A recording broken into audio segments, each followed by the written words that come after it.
आज हिंदी की इस कक्षा में हिंदी व्याकरण के महत्वपूर्ण प्रश्नों पर चर्चा करेंगे। ये प्रश्न आपके किसी न किसी एग्ज़ाम में आए हुए हैं। आपके इसमें टोटल 20 प्रश्न हैं। इन 20 प्रश्नों को आप हल कीजिए और बताइए कि 20 में से कितने प्रश्न आपके सही होते हैं।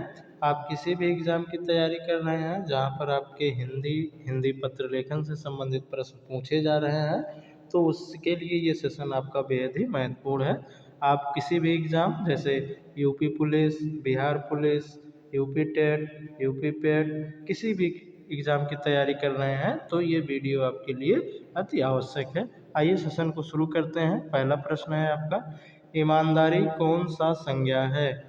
ए व्यक्तिवाचक, बी भाववाचक, सी समूहवाचक कि डी इसमें से कोई नहीं।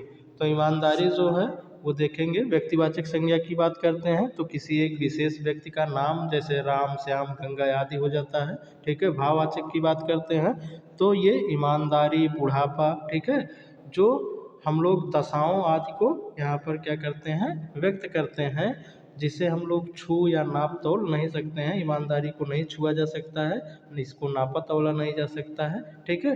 तो ये भाववाचक संज्ञा के अंतर्गत आएगा। समूहवाचक में किसी टीम जैसे कक्षा, टीम, सैनिक आदि की बात करेंगे तो ये समूहवाचक में जाएगा।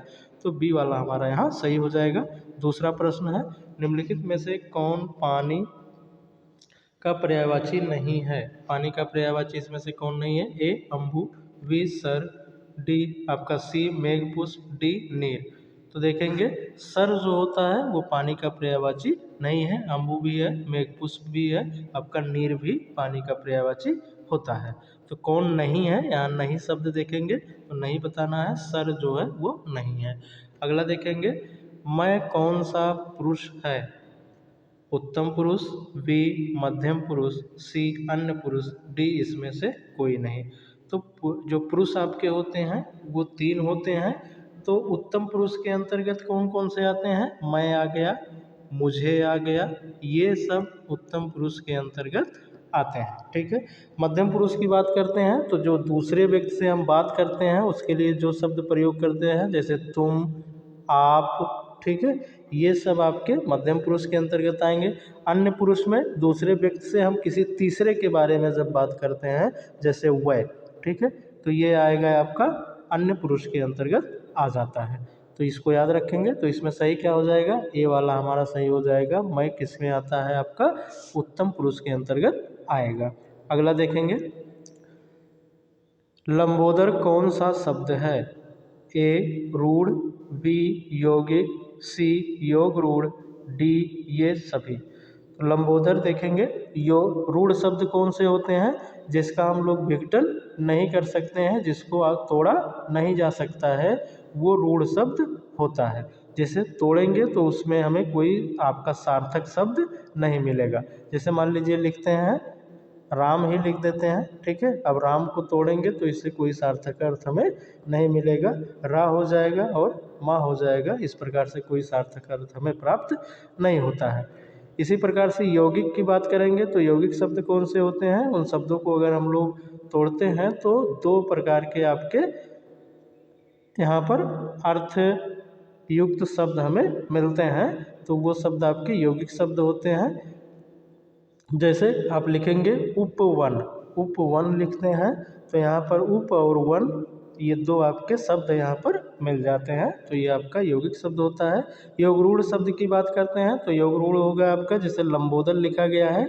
अब लंबोदर से किसी दूसरे व्यक्ति के बारे में हमें जानकारी मिलती है या किसी इसका अर्थ जो होता है वो अलग प्रकट होता है। जैसे लंबा है उधर जिसका, अर्थात गणेश, ठीक है।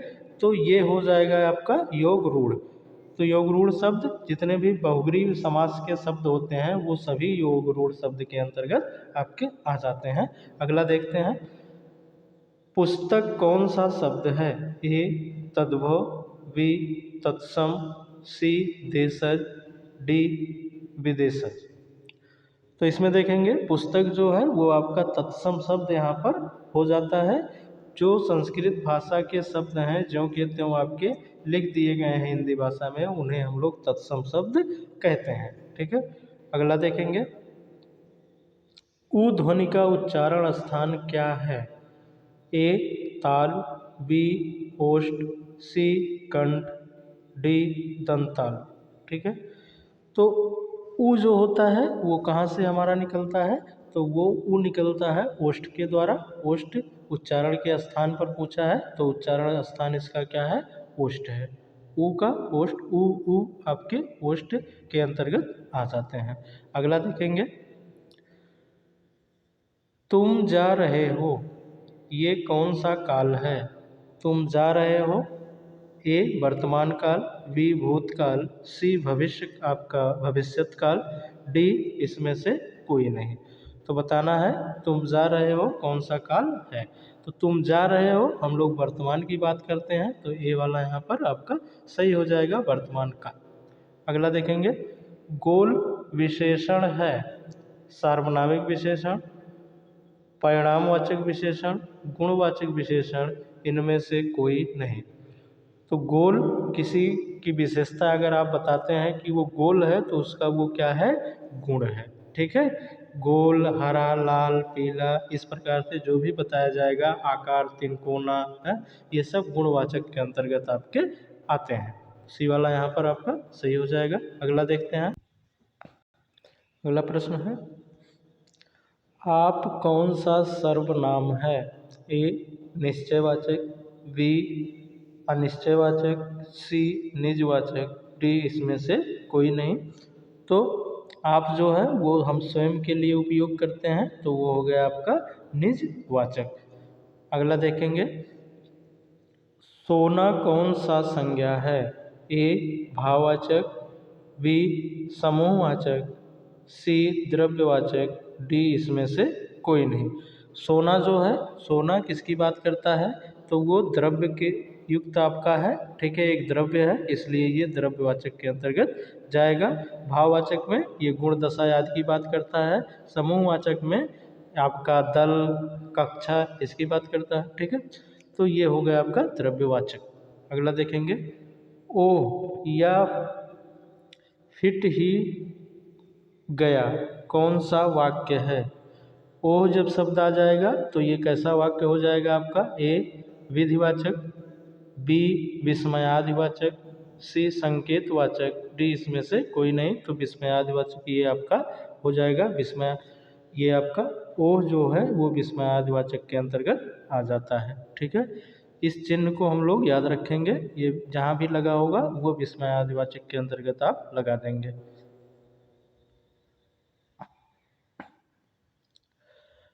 अगला है, नाक कौन सा लिंग है। ए पुल्लिंग, बी स्त्रीलिंग, सी दोनों। ठीक है, तो नाक को देखेंगे, अगर नाक की बात करते हैं तो नाक टेढ़ी है, नाक बहती है, ऐसे हम लोग कहते हैं, नाक बहता नहीं है, बहती है, तो आपका हो जाएगा ये स्त्रीलिंग। नाक जो है वो क्या है, स्त्रीलिंग के अंतर्गत आएगा। नाक अच्छी है ऐसा भी कह सकते हैं। अगला देखेंगे, नवयुवक कौन सा समास है। कर्मधारय, बी बहुब्रीहि, सी द्वंद्व, डी द्विगु। तो नवयुवक में अगर देखेंगे तो ये क्या बता रहा है, आपका गुण बता रहा है। जब गुण आदि किसी की बताई जाती है तो वो होता है आपका कर्मधारय। ठीक है, तो नव कैसा युवक है, नवयुवक है। ठीक है, तो ये कर्मधारय के अंतर्गत आपका आ जाएगा। बहुब्रीहि में तीसरा अर्थ प्रकट होता है। द्वंद्व समास में बीच में और लगता है। द्विगु की बात करेंगे तो ये संख्यावाचक होता है। अगला देखेंगे, मैं आज नहीं पढ़ूंगा कौन सा वाक्य है। ए निषेधात्मक, बी विधिवाचक, सी आज्ञावाचक, डी संकेतवाचक। तो मैं आज नहीं पढ़ूंगा इसका मतलब क्या है, वो निषेधात्मक वाक्य है क्योंकि कार्य को नहीं करेगा ऐसा बता रहा है, तो निषेधात्मक वाक्य के अंतर्गत ये आ जाएगा। अगला देखेंगे, दोपहर कौन सा समास है। ए तत्पुरुष समास, बी कर्मधारय समास, सी बहुब्रीहि समास, डी द्विगु समास। तो दोपहर मतलब दो पहरों का समूह या समाहार। दो पहरों का समाहार मतलब क्या है, ये संख्यावाचक आ रहा है। जब संख्यावाचक आएगा तो आपका डी वाला द्विगु समास इसमें सही हो जाएगा। दो पहरों का ये हो गया आपका समाहार, दोपहर। ठीक है, अगला देखेंगे, निम्नलिखित में अशुद्ध शब्द है। साप्ताहिक लिखा हुआ है, वीणा, वाष्प, सिंदूर। तो इसमें देखेंगे साप्ताहिक नहीं होता है, साप्ताहिक होता है। ठीक है, ऐसे ये लिखा जाता है आपका साप्ताहिक। ठीक है, तो ये यहाँ पर आपका अशुद्ध है ए वाला, ये साप्ताहिक नहीं साप्ताहिक होगा। अगला देखेंगे, निम्नलिखित में से आग का पर्यायवाची शब्द नहीं है। कौन सा आग का पर्यायवाची शब्द नहीं है? ए वायु सखा, बी हुताशान, सी विभावसु, डी विपथगा। विपथगा इसमें कौन सा नहीं है? तो विपथगा जो है ये आपका आग का पर्यायवाची नहीं है। वायु सखा, हुताशान, विभासु ये सब आपके आग के पर्यायवाची हैं। अगला देखते हैं, पदबंध कितने प्रकार हैं? पदबंध के कितने प्रकार हैं ये बताना है आपको। पदबंध के कितने प्रकार होते हैं? ए 2, बी 3, सी 4, डी 5। तो पदबंध के जो हैं वो 3 प्रकार आपके बताए गए हैं। पदबंध के आपके 3 प्रकार होते हैं। अगला प्रश्न देखेंगे, वह कुल्हाड़ी से वृक्ष काटता है, इस वाक्य में से किस कारक की विभक्ति है? तो वह कुल्हाड़ी से वृक्ष काटता है, इसमें से जो है वो किस कारक का है ये बताना है। ए अधिकरण, बी संप्रदान, सी करण, डी अपादान। ठीक है, तो संप्रदान मतलब कुल्हाड़ी क्या है? एक साधन है और साधन के द्वारा क्या काटा जा रहा है? वृक्ष काटा जा रहा है। तो जहाँ साधन आ जाता है वहाँ पर आपका संप्रदान कारक आपका हो जाता है। तो यहाँ बी वाला आपका सही हो जाएगा। कुल्हाड़ी से, तो से के द्वारा मतलब आपका साधन आ गया तो साधन संप्रदान हो जाएगा। अधिकरण में पर आता है, करण में को, अपादान से अलग होना होता है। ठीक है, तो यहाँ पर बी वाला आपका सही हो जाएगा। अगला और लास्ट प्रश्न देखते हैं, नायक शब्द का स्त्रीलिंग रूप क्या है? तो नायक का आप सभी जानते होंगे कि ये नायिका होता है। ठीक है, नायक का नायिका होगा। अगर वीडियो आपको अच्छी लगी हो तो लाइक करें, शेयर करें, चैनल को सब्सक्राइब कर लें। इस प्रकार के प्रश्न यहाँ पर आपके उपलब्ध होते रहेंगे। धन्यवाद।